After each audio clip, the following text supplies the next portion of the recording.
Filho é superior aos anjos. Há muito tempo Deus falou muitas vezes e de várias maneiras aos nossos antepassados por meio dos profetas. Mas nesses últimos dias falou-nos por meio do Filho, a quem constituiu herdeiro de todas as coisas e por meio de quem fez o universo. O Filho é o resplendor da glória de Deus e a expansão exata do seu ser, sustentando todas as coisas por sua palavra poderosa. Depois de ter realizado a purificação dos pecados, ele se assentou à direita da majestade nas alturas, tornando-se tão superior aos anjos quanto o nome que herdou é superior ao deles. Pois a qual dos anjos Deus alguma vez disse: Tu és meu filho, hoje te gerei? E outra vez: Eu serei seu pai e ele será meu filho? E ainda, quando Deus introduz o primogênito no mundo, diz: Todos os anjos de Deus o adorem. Quanto aos anjos, ele diz: Ele faz dos seus anjos ventos e dos seus servos clarões reluzentes. Mas a respeito do Filho diz: O teu trono, ó Deus, subsiste para todo sempre. Cetro de equidade é o cetro do teu reino. Amas a justiça e odeias a iniquidade. Por isso Deus, o teu Deus, escolheu-te dentre os teus companheiros, ungindo-te com óleo de alegria. E também diz: No princípio, Senhor, firmaste os fundamentos da terra, e os céus são obras das tuas mãos. Eles perecerão, mas tu permanecerás, envelhecerão como vestimentas. Tu os enrolarás como um manto, como roupas, e eles serão trocados. Mas tu permaneces o mesmo, e os teus dias jamais terão fim. A qual dos anjos Deus alguma vez disse: Senta-te à minha direita, até que eu faça dos teus inimigos um estrado para os teus pés? Os anjos não são todos eles espíritos ministradores, enviados para servir aqueles que hão de herdar a salvação? O perigo da negligência. Por isso, é preciso que prestemos maior atenção ao que temos ouvido, para que jamais nos desviemos. Porque se a mensagem transmitida por anjos provou a sua firmeza, e toda transgressão e desobediência recebeu a devida punição, como escaparemos se negligenciarmos tão grande salvação? Esta salvação, primeiramente anunciada pelo Senhor, foi-nos confirmada pelos que a ouviram. Deus também deu testemunho dela por meio de sinais, maravilhas, diversos milagres e dons do Espírito Santo, distribuídos de acordo com a sua vontade. Jesus é feito semelhante a seus irmãos. Não foi a anjos que ele sujeitou o mundo que há de vir, a respeito do qual estamos falando, mas alguém em certo lugar testemunhou dizendo: Que é o homem, para que com ele te importes? E o filho do homem, para que com ele te preocupes? Tu o fizeste um pouco menor do que os anjos, e o coroaste de glória e de honra. Tudo sujeitaste debaixo dos seus pés. Ao lhe sujeitar todas as coisas, nada deixou que não lhe estivesse sujeito. Agora, porém, ainda não vemos que todas as coisas lhe estejam sujeitas. Vemos, todavia, aquele que por um pouco foi feito menor do que os anjos, Jesus, coroado de honra e de glória por ter sofrido a morte, para que pela graça de Deus, em favor de todos, experimentasse a morte. Ao levar muitos filhos à glória, convinha que Deus, por causa de quem e por meio de quem tudo existe, tornasse perfeito, mediante o sofrimento, o autor da salvação deles. Ora, tanto o que significa quanto os que são santificados provém de um só. Por isso Jesus não se envergonha de chamá-los irmãos. Ele diz: Proclamei o teu nome a meus irmãos. Na assembleia te louvarei, e também nele porei a minha confiança. Novamente ele diz: Aqui estou com os filhos que Deus me deu. Portanto, visto que os filhos são pessoas de carne e sangue, ele também participou dessa condição humana, para que por sua morte derrotasse aquele que tem o poder da morte, isto é, o diabo, e libertasse aqueles que durante toda a vida estiveram escravizados pelo medo da morte. Pois é claro que não é a anjos que ele ajuda, mas aos descendentes de Abraão.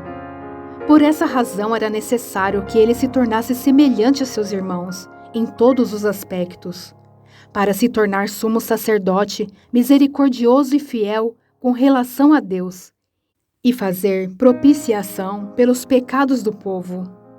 Porque, tendo em vista o que ele mesmo sofreu, quando tentado, ele é capaz de socorrer aqueles que também estão sendo tentados.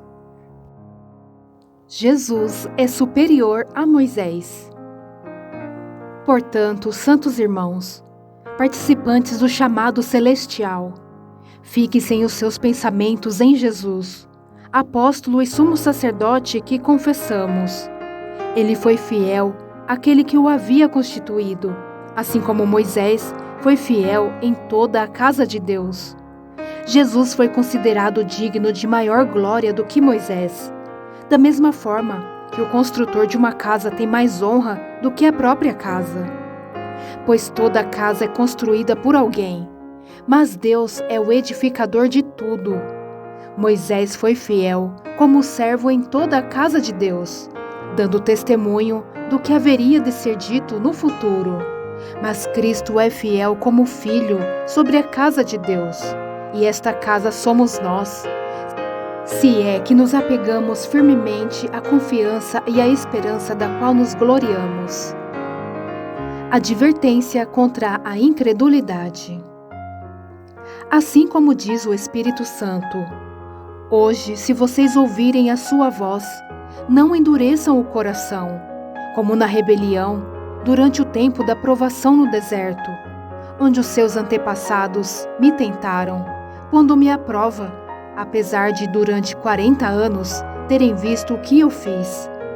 Por isso fiquei irado contra aquela geração e disse: o seu coração está sempre se desviando e eles não reconheceram os meus caminhos. Assim jurei na minha ira: jamais entrarão no meu descanso. Cuidado, irmãos, para que nenhum de vocês tenha coração perverso e incrédulo, que se afaste do Deus vivo. Ao contrário, encorajem-se uns aos outros, todos os dias, durante o tempo que se chama hoje, de modo que nenhum de vocês seja endurecido pelo engano do pecado, pois passamos a ser participantes de Cristo, desde que, de fato, nos apeguemos até o fim à confiança que tivemos no princípio. Por isso é que se diz: se hoje vocês ouvirem a sua voz, não endureçam o coração, como na rebelião. Quem foram os que ouviram e se rebelaram? Não foram todos os que Moisés tirou do Egito? Contra quem Deus esteve virado durante 40 anos? Não foi contra aqueles que pecaram, cujos corpos caíram no deserto? E a quem jurou que nunca haveriam de entrar no seu descanso? Não foi aqueles que foram desobedientes? Vemos assim que por causa da incredulidade não puderam entrar. Um descanso sabático para o povo de Deus. Visto que nos foi deixada a promessa de entrarmos no descanso de Deus, que nenhum de vocês pense que falhou, pois as boas novas foram pregadas também a nós, tanto quanto a eles, mas a mensagem que eles ouviram de nada lhes valeu, pois não foi acompanhada de fé por aqueles que a ouviram. Pois nós, os que cremos, é que entramos naquele descanso, conforme Deus disse: assim jurei na minha ira, jamais entrarão no meu descanso. Embora suas obras estivessem concluídas desde a criação do mundo.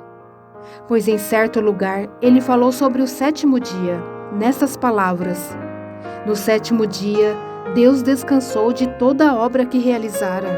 E de novo, na passagem citada há pouco diz: jamais entrarão no meu descanso. Portanto, resta entrarem alguns naquele descanso, e aqueles a quem anteriormente as boas novas foram pregadas não entraram, por causa da desobediência. Por isso Deus estabelece outra vez um determinado dia, chamado hoje, ao declarar muito tempo depois, por meio de Davi, de acordo com o que fora dito antes: se hoje vocês ouvirem a sua voz, não endureçam o coração.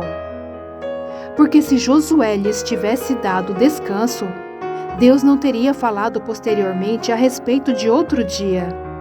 Assim, ainda resta um descanso sabático para o povo de Deus, pois todo aquele que entra no descanso de Deus também descansa das suas obras, como Deus descansou das suas. Portanto, esforcemo-nos por entrar neste descanso, para que ninguém venha a cair, seguindo aquele exemplo de desobediência.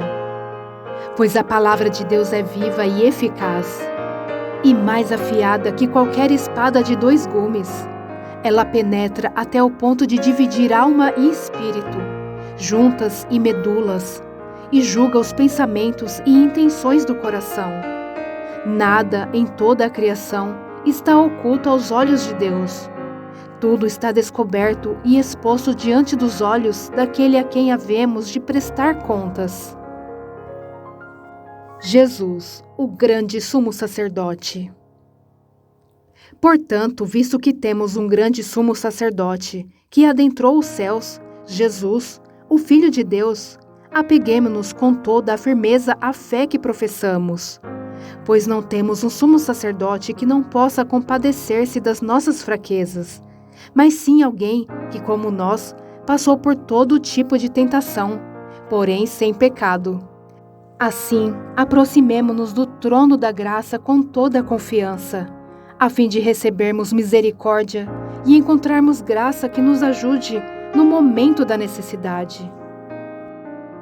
Todo sumo sacerdote é escolhido dentre os homens e designado para representá-los em questões relacionadas a Deus e apresentar ofertas e sacrifícios pelos pecados.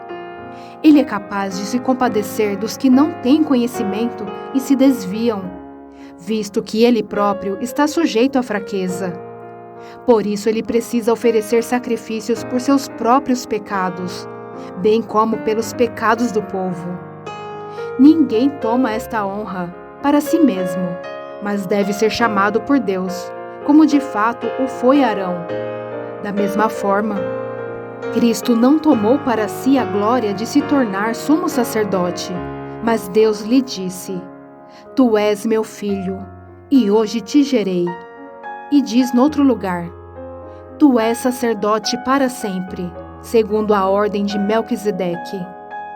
Durante os seus dias de vida na terra, Jesus ofereceu orações e súplicas, em alta voz e com lágrimas, àquele que o podia salvar da morte, sendo ouvido por causa da sua reverente submissão. Embora sendo filho, ele aprendeu a obedecer por meio daquilo que sofreu, e uma vez aperfeiçoado, tornou-se a fonte da salvação eterna para todos os que lhe obedecem, sendo designado por Deus sumo sacerdote, segundo a ordem de Melquisedeque. Advertência contra a apostasia. Quanto a isso, temos muito que dizer, coisas difíceis de explicar, porque vocês se tornaram lentos para aprender. Embora a esta altura já devessem ser mestres, vocês precisam de alguém que lhes ensine novamente os princípios elementares da palavra de Deus. Estão precisando de leite e não de alimento sólido. Quem se alimenta de leite ainda é criança e não tem experiência no ensino da justiça. Mas o alimento sólido é para os adultos, os quais, pelo exercício constante, tornam-se aptos para discernir tanto o bem quanto o mal. Portanto, deixemos os ensinos elementares a respeito de Cristo e avancemos para a maturidade, sem lançar novamente o fundamento do arrependimento de atos que conduzem à morte, da fé em Deus, da instrução a respeito de batismos, da imposição de mãos, da ressurreição dos mortos e do juízo eterno. Assim faremos, se Deus o permitir. Ora, para aqueles que uma vez foram iluminados, provaram o dom celestial, tornaram-se participantes do Espírito Santo, experimentaram a bondade da palavra de Deus e os poderes da era que há de vir. E caíram, é impossível que sejam reconduzidos ao arrependimento, pois para si mesmos estão crucificando de novo o Filho de Deus, sujeitando-o à desonra pública. Pois a terra que absorve a chuva que cai frequentemente e dá colheita proveitosa àqueles que a cultivam, recebe a bênção de Deus. Mas a terra que produz espinhos e ervas daninhas é inútil e logo será amaldiçoada. Seu fim é ser queimada.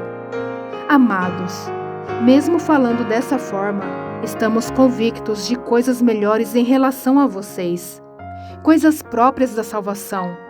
Deus não é injusto, Ele não se esquecerá do trabalho de vocês e do amor que demonstraram por Ele, pois ajudaram os santos e continuam a ajudá-los. Queremos que cada um de vocês mostre essa mesma prontidão até o fim, para que tenham a plena certeza da esperança, de modo que vocês não se tornem negligentes, mas imitem aqueles que por meio da fé e da paciência recebem a herança prometida. A certeza da promessa de Deus. Quando Deus fez a promessa a Abraão, por não haver ninguém superior por quem jurar, jurou por si mesmo, dizendo: Esteja certo de que o abençoarei e farei numerosos os seus descendentes. E foi assim que, depois de esperar pacientemente, Abraão alcançou a promessa. Os homens juram por alguém superior a si mesmos, e o juramento confirma o que foi dito, pondo fim a toda discussão, querendo mostrar de forma bem clara a natureza imutável do seu propósito para com os herdeiros da promessa. Deus o confirmou com juramento, para que por meio de duas coisas imutáveis nas quais é impossível que Deus minta, sejamos firmemente encorajados, nós que nos refugiamos nele, para tomar posse da esperança a nós proposta. Temos esta esperança como âncora da alma, firme e segura, a qual adentra o santuário interior, por trás do véu, onde Jesus, que nos precedeu, entrou em nosso lugar, tornando-se sumo sacerdote para sempre, segundo a ordem de Melquisedeque. O sacerdote Melquisedeque. Esse Melquisedeque, rei de Salém e sacerdote do Deus Altíssimo, encontrou-se com Abraão quando este voltava, depois de derrotar os reis, e o abençoou. E Abraão lhe deu o dízimo de tudo. Em primeiro lugar, seu nome significa Rei de Justiça. Depois, Rei de Salém, quer dizer Rei de Paz.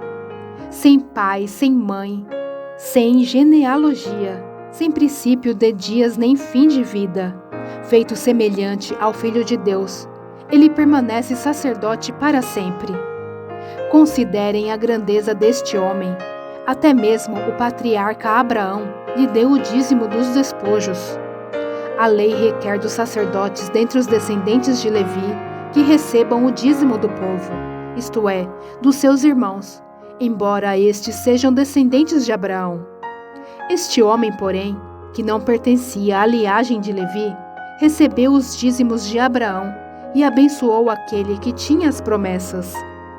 Sem dúvida alguma, o inferior é abençoado pelo superior. No primeiro caso, quem recebe o dízimo são os homens mortais. No outro caso, é aquele de quem se declara que vive. Pode-se até dizer que Levi, que recebe os dízimos, entregou-os por meio de Abraão, pois quando Melquisedeque se encontrou com Abraão, Levi ainda não havia sido gerado.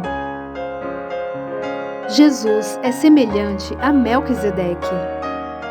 Se fosse possível alcançar a perfeição por meio do sacerdócio levítico, visto que em sua vigência o povo recebeu a lei, por que haveria ainda necessidade de se levantar outro sacerdote, segundo a ordem de Melquisedeque, e não de Arão? Certo é que quando há mudança de sacerdócio, é necessário que haja mudança de lei. Ora, aquele de quem se dizem estas coisas pertencia a outra tribo, da qual ninguém jamais havia servido diante do altar. Pois é bem conhecido que o nosso Senhor descende de Judá, tribo da qual Moisés nada fala quanto ao sacerdócio. O que acabamos de dizer fica ainda mais claro quando aparece outro sacerdote semelhante a Melquisedeque, alguém que se tornou sacerdote não por regras relativas à linhagem, mas segundo o poder de uma vida indestrutível. Porquanto sobre ele é afirmado: Tu és sacerdote para sempre, segundo a ordem de Melquisedeque. A ordenança anterior é revogada, porque era fraca e inútil, pois a lei não havia aperfeiçoado coisa alguma, sendo introduzida uma esperança superior, pela qual nos aproximamos de Deus. E isso não aconteceu sem juramento. Outros se tornaram sacerdotes sem qualquer juramento, mas ele se tornou sacerdote com juramento quando Deus lhe disse: O Senhor jurou, e não se arrependerá. Tu és sacerdote para sempre. Jesus tornou-se, por isso mesmo, a garantia de uma aliança superior. Ora, daqueles sacerdotes tem havido muitos, porque a morte os impede de continuar em seu ofício. Mas visto que vive para sempre, Jesus tem um sacerdócio permanente. Portanto, ele é capaz de salvar definitivamente aqueles que por meio dele aproximam-se de Deus, pois vive sempre para interceder por eles. É de um sumo sacerdote como este que precisávamos, santo, inculpável, puro, separado dos pecadores, exaltado acima dos céus. Ao contrário dos outros sumos sacerdotes, ele não tem necessidade de oferecer sacrifícios dia após dia, primeiro por seus próprios pecados e depois pelos pecados do povo. Ele o fez uma vez por todas, quando a si mesmo se ofereceu.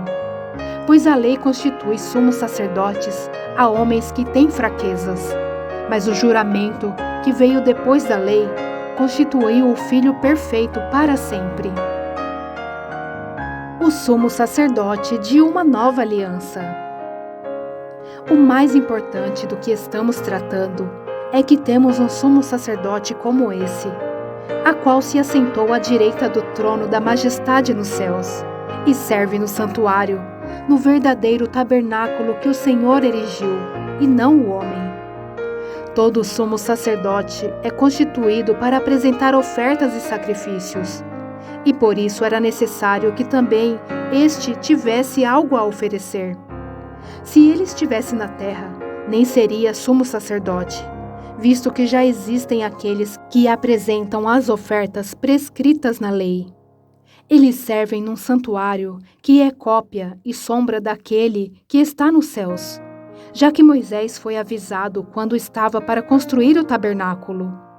Tenha o cuidado de fazer tudo segundo o modelo que lhe foi mostrado no monte. Agora, porém, o ministério que Jesus recebeu é superior ao deles, assim como também a aliança da qual ele é mediador é superior à antiga, sendo baseada em promessas superiores. Pois se aquela primeira aliança fosse perfeita, não seria necessário procurar lugar para outra.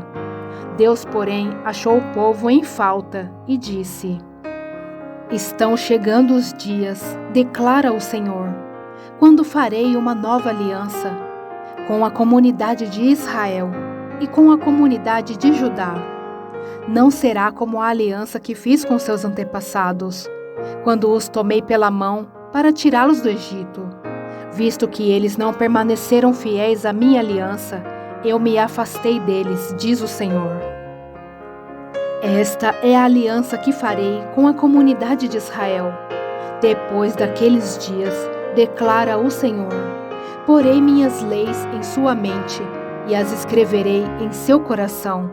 Serei o seu Deus, e eles serão o meu povo. Ninguém mais ensinará o seu próximo, nem o seu irmão, dizendo: Conheça o Senhor, porque todos eles me conhecerão, desde o menor até o maior, porque eu lhes perdoarei a maldade, e não me lembrarei mais dos seus pecados. Chamando nova esta aliança, ele tornou antiquada a primeira, e o que se torna antiquado e envelhecido está a ponto de desaparecer. A adoração no tabernáculo terreno. Ora, a primeira aliança tinha regras para a adoração e também um santuário terreno.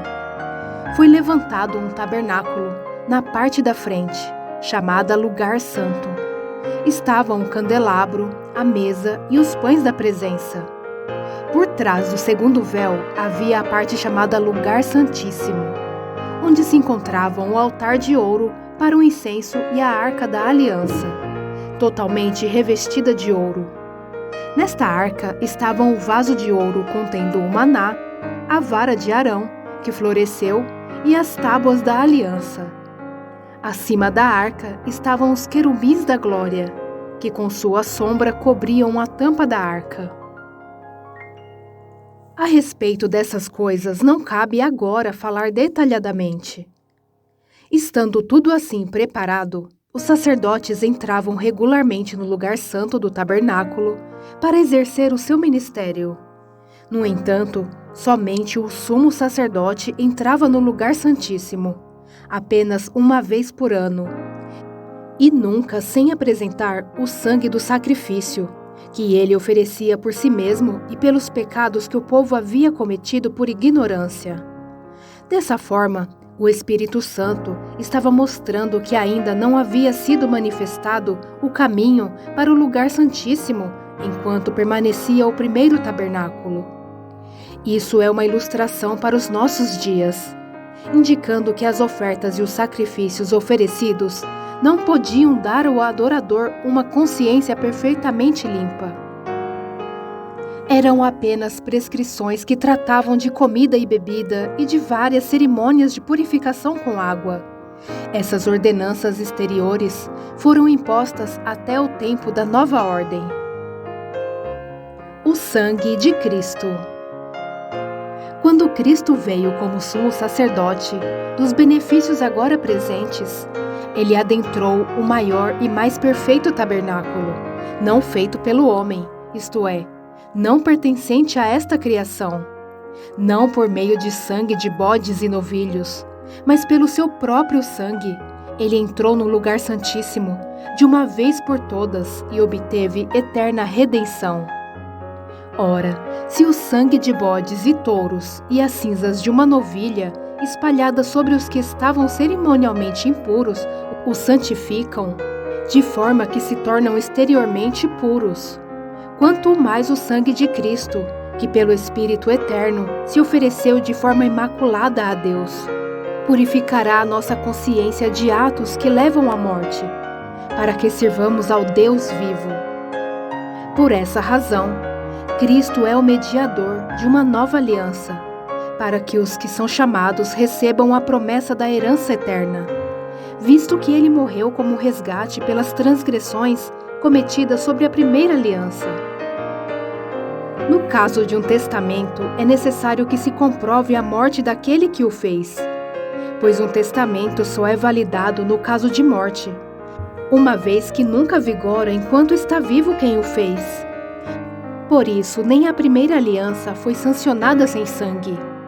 Quando Moisés terminou de proclamar todos os mandamentos da lei a todo o povo, levou sangue de novilhos e de bodes, e também água, lã vermelha e ramos de hisopo, e aspergiu o próprio livro e todo o povo, dizendo: Este é o sangue da aliança que Deus ordenou que vocês obedeçam. Da mesma forma, aspergiu com o sangue o tabernáculo e todos os utensílios das suas cerimônias. De fato, segundo a lei, quase todas as coisas são purificadas com sangue, e sem derramamento de sangue não há perdão. Portanto, era necessário que as cópias das coisas que estão nos céus fossem purificadas com esses sacrifícios, mas as próprias coisas celestiais com sacrifícios superiores. Pois Cristo não entrou em santuário feito por homens, uma simples representação do verdadeiro, ele entrou nos céus, para agora se apresentar diante de Deus em nosso favor. Não, porém, para se oferecer repetidas vezes, à semelhança do sumo sacerdote que entra no lugar santíssimo todos os anos, com sangue alheio. Se assim fosse, Cristo precisaria sofrer muitas vezes desde o começo do mundo. Mas agora ele apareceu uma vez por todas no fim dos tempos, para aniquilar o pecado mediante o sacrifício de si mesmo. Da mesma forma, como o homem está destinado a morrer uma só vez e depois disso enfrentar o juízo, assim também Cristo foi oferecido em sacrifício uma única vez, para tirar os pecados de muitos, e aparecerá segunda vez, não para tirar o pecado, mas para trazer salvação aos que o aguardam. O sacrifício de Cristo é definitivo. A lei traz apenas uma sombra dos benefícios que hão de vir, e não a sua realidade. Por isso ela nunca consegue, mediante os mesmos sacrifícios repetidos, ano após ano, aperfeiçoar os que se aproximam para adorar. Se pudesse fazê-lo, não deixariam de ser oferecidos? Pois os adoradores, tendo sido purificados uma vez por todas, não mais se sentiriam culpados de seus pecados. Contudo, esses sacrifícios são uma recordação anual dos pecados, pois é impossível que o sangue de touros e bodes tire pecados. Por isso, quando Cristo veio ao mundo, disse: sacrifício e oferta não quiseste, mas um corpo me preparaste. De holocaustos e ofertas pelo pecado não te agradaste. Então eu disse: aqui estou, no livro está escrito a meu respeito. Vim para fazer a tua vontade, ó Deus. Primeiro ele disse: sacrifícios, ofertas, holocaustos e ofertas pelo pecado não quiseste, nem deles te agradaste, os quais eram feitos conforme a lei. Então acrescentou: aqui estou, vim para fazer a tua vontade. Ele cancela o primeiro para estabelecer o segundo. Pelo cumprimento dessa vontade, fomos santificados, por meio do sacrifício do corpo de Jesus Cristo, oferecido uma vez por todas. Dia após dia, todo sacerdote apresenta-se e exerce os seus deveres religiosos. Repetidamente oferece os mesmos sacrifícios, que nunca podem remover os pecados. Mas quando este sacerdote acabou de oferecer, para sempre, um único sacrifício pelos pecados, assentou-se à direita de Deus.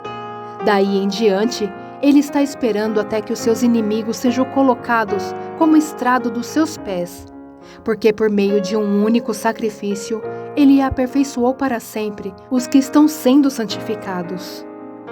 O Espírito Santo também nos testifica a este respeito. Primeiro ele diz: esta é a aliança que farei com eles. Depois daqueles dias, diz o Senhor, porei as minhas leis em seu coração e as escreverei em sua mente. E acrescenta: dos seus pecados e iniquidades não me lembrarei mais. Onde esses pecados foram perdoados, não há mais necessidade de sacrifício por eles. Um apelo à perseverança.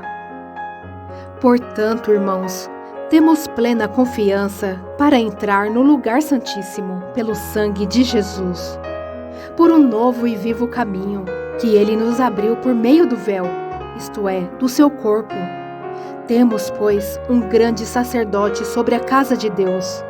Sendo assim, aproximemo-nos de Deus com um coração sincero e com plena convicção de fé, tendo os corações aspergidos para nos purificar de uma consciência culpada e tendo os nossos corpos lavados com água pura. Apeguemo-nos com firmeza à esperança que professamos, pois aquele que prometeu é fiel. E consideremos uns aos outros para nos incentivarmos ao amor e às boas obras. Não deixemos de reunir-nos como igreja, segundo o costume de alguns, mas procuremos encorajar-nos uns aos outros, ainda mais quando vocês veem que se aproxima o dia. Se continuarmos a pecar deliberadamente, depois que recebemos o conhecimento da verdade, Já não resta sacrifício pelos pecados, mas tão somente uma terrível expectativa de juízo e de fogo intenso que consumirá os inimigos de Deus. Quem rejeita a lei de Moisés morria sem misericórdia, pelo depoimento de 2 ou 3 testemunhas. Quão mais severo castigo julgam vocês, merece aquele que pisou aos pés o Filho de Deus, profanou o sangue da aliança pelo qual ele foi santificado, e insultou o Espírito da graça. Pois conhecemos aquele que disse: a mim pertence a vingança, eu retribuirei. E outra vez, o Senhor julgará o seu povo. Terrível coisa é cair nas mãos do Deus vivo. Lembrem-se dos primeiros dias, depois que vocês foram iluminados, quando suportaram muita luta e muito sofrimento. Algumas vezes vocês foram expostos a insultos e tribulações. Em outras ocasiões, fizeram-se solidários com os que assim foram tratados. Vocês se compadeceram dos que estavam na prisão e aceitaram alegremente o confisco de seus próprios bens, pois sabiam que possuíam bens superiores e permanentes. Por isso, não abram mão da confiança que vocês têm. Ela será ricamente recompensada.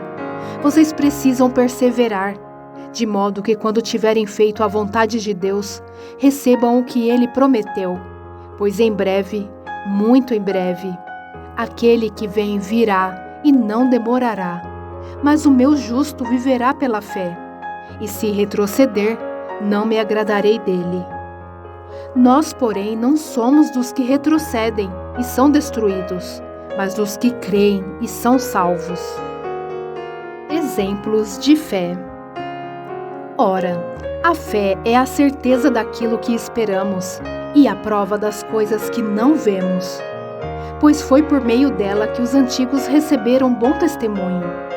Pela fé, entendemos que o universo foi formado pela palavra de Deus, de modo que aquilo que se vê não foi feito do que é visível. Pela fé, Abel ofereceu a Deus um sacrifício superior ao de Caim.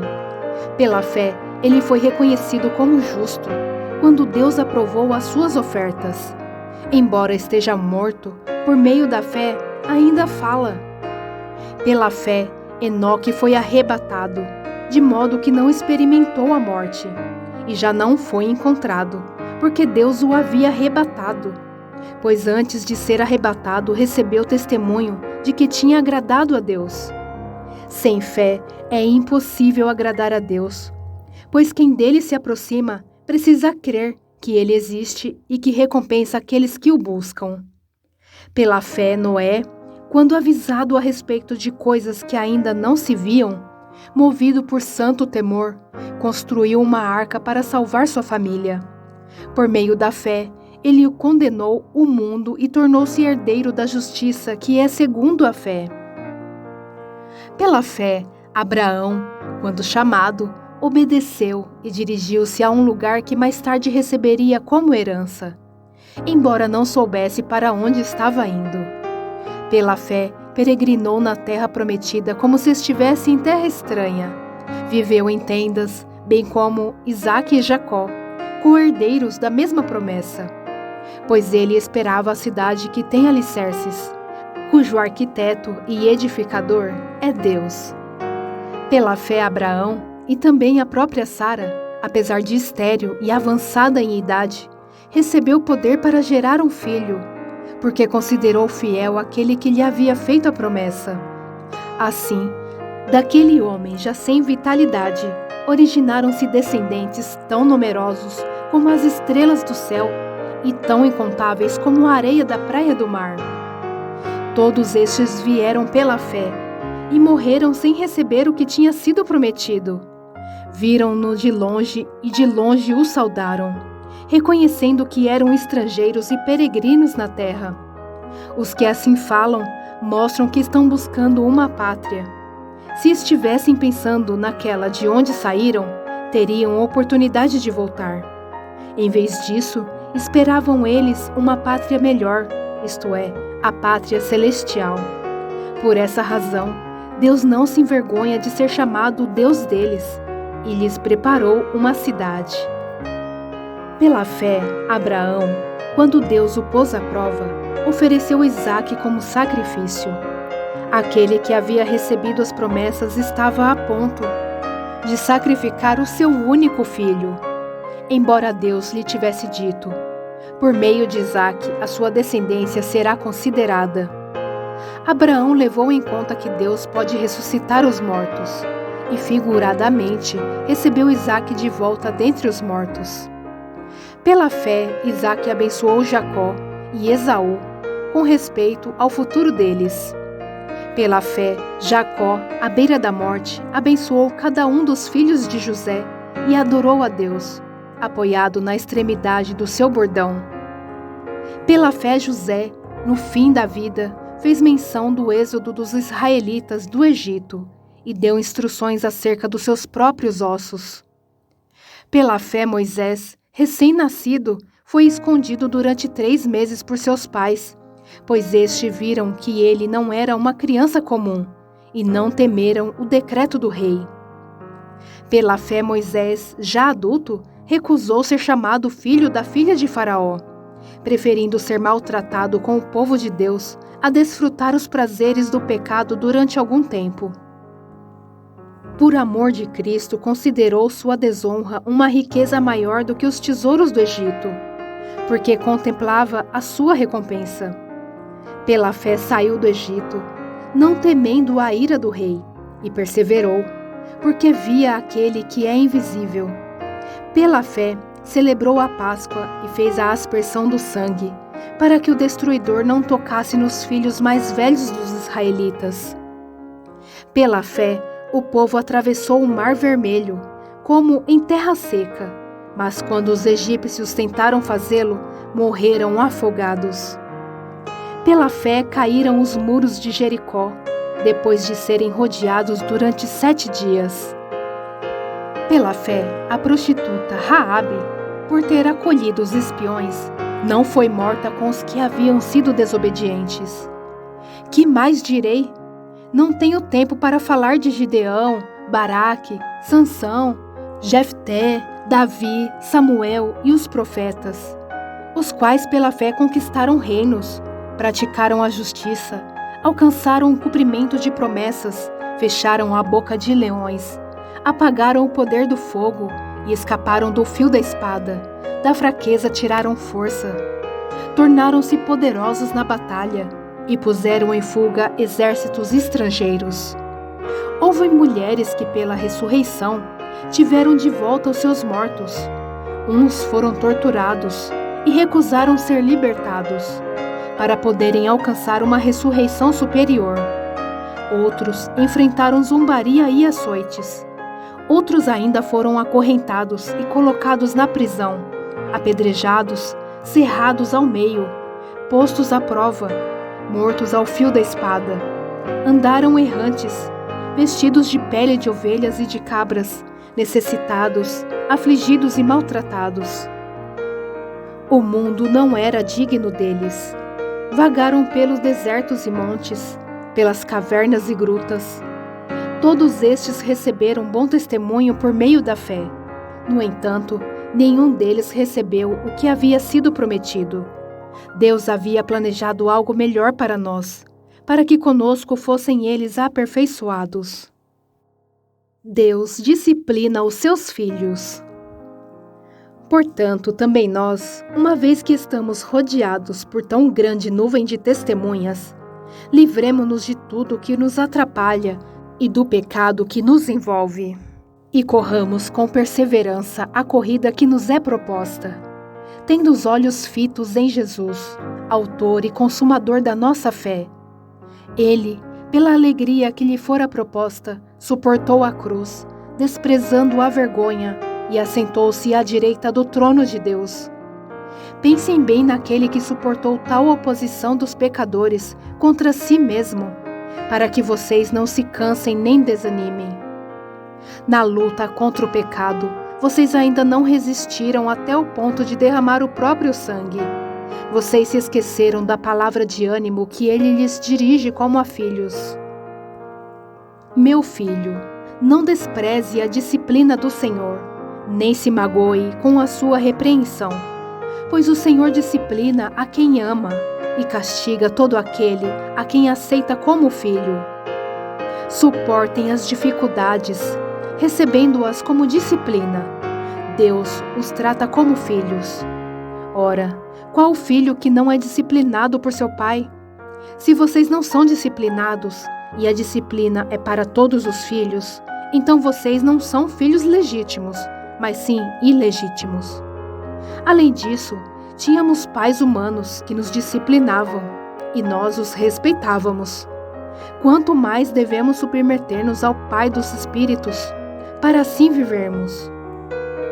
Nossos pais nos disciplinavam por curto período, segundo lhes parecia melhor. Mas Deus nos disciplina para o nosso bem, para que participemos da sua santidade. Nenhuma disciplina parece ser motivo de alegria no momento, mas sim de tristeza.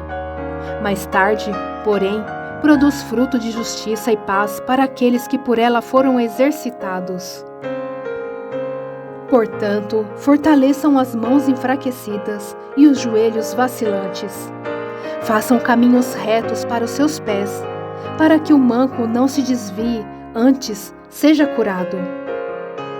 Advertência contra a rejeição de Deus. Esforcem-se para viver em paz com todos e para serem santos. Sem santidade ninguém verá o Senhor. Cuidem que ninguém se exclua da graça de Deus, que nenhuma raiz de amargura brote e cause perturbação, contaminando muitos, que não haja nenhum imoral ou profano. Como Esaú, que por uma única refeição vendeu seus direitos de herança como o filho mais velho. Como vocês sabem, posteriormente, quando quis herdar a bênção, fui rejeitado, e não teve como alterar a sua decisão, embora buscasse a bênção com lágrimas. Vocês não chegaram ao monte que se podia tocar, e que estava em chamas, nem às trevas, à escuridão, nem à tempestade, ao soar da trombeta e ao som de palavras tais, que os ouvintes rogaram que nada mais lhe fosse dito, pois não podiam suportar o que lhe estava sendo ordenado. Até um animal, se tocar no monte, deve ser apedrejado. O espetáculo era tão terrível que até Moisés disse: "Estou apavorado e trêmulo." Mas vocês chegaram ao Monte Sião, a Jerusalém celestial, a cidade do Deus vivo. Chegaram aos milhares de anjos, em alegre reunião, a igreja dos primogênitos, cujos nomes estão escritos no céu. Vocês chegaram a Deus, juiz de todos os homens. Aos espíritos dos justos aperfeiçoados, a Jesus, mediador de uma nova aliança, e ao sangue aspergido, que fala melhor do que o sangue de Abel. Cuidado, não rejeitem aquele que fala. Se os que se recusam a ouvir aquele que os advertia na terra não escaparam, quanto mais nós, se nos desviarmos daquele que nos adverte dos céus? Aquele cuja voz outrora abalou a terra, agora promete: ainda de uma vez abalarei, não apenas a terra, mas também o céu. As palavras, ainda uma vez, indicam a remoção do que pode ser abalado, isto é, coisas criadas, de forma que permaneça o que não pode ser abalado. Portanto, já que estamos recebendo um reino inabalável, sejamos agradecidos e assim adoremos a Deus de modo aceitável, com reverência e temor, pois o nosso Deus é fogo consumidor. Exortações finais. Seja constante o amor fraternal. Não se esqueçam da hospitalidade.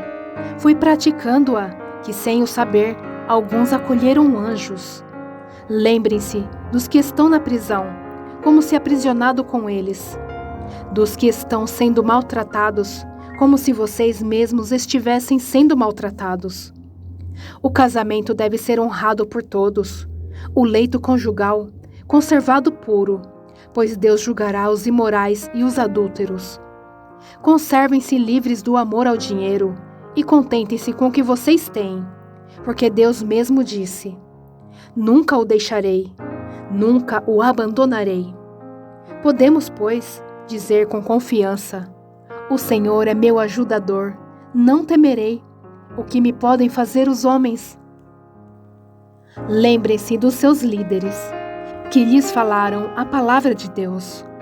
Observem bem o resultado da vida que tiveram e imitem a sua fé. Jesus Cristo é o mesmo, ontem, hoje e para sempre. Não se deixem levar pelos diversos ensinos estranhos. É bom que o nosso coração seja fortalecido pela graça e não por alimentos cerimoniais, os quais não têm valor para aqueles que os comem. Nós temos um altar do qual não têm direito de comer os que ministram no tabernáculo. O sumo sacerdote leva sangue de animais até o lugar santíssimo, como oferta pelo pecado, mas os corpos dos animais são queimados fora do acampamento. Assim, Jesus também sofreu fora das portas da cidade, para santificar o povo por meio do seu próprio sangue. Portanto, saiamos até ele, fora do acampamento, suportando a desonra que ele suportou. Pois não temos aqui nenhuma cidade permanente, mas buscamos a que há de vir. Por meio de Jesus, portanto, oferecemos continuamente a Deus um sacrifício de louvor, que é fruto de lábios que confessam o seu nome. Não se esqueçam de fazer o bem e repartir com os outros o que vocês têm, pois de tais sacrifícios Deus se agrada. Obedeçam aos seus líderes e submetam-se à autoridade deles. Eles cuidam de vocês como quem deve prestar contas. Obedeçam-lhes para que o trabalho deles seja uma alegria e não um peso, pois isso não seria proveitoso para vocês. Orem por nós.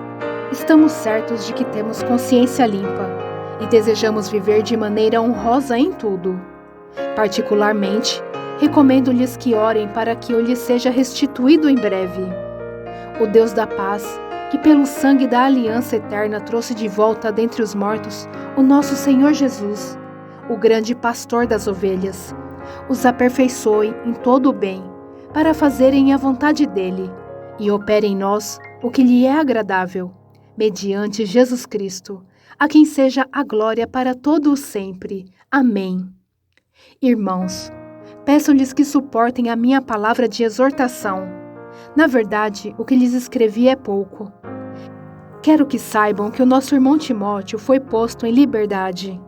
Se ele chegar logo, irei vê-los com ele. Saúdem a todos os seus líderes e a todos os santos. Os da Itália lhes enviam saudações. A graça seja com todos vocês.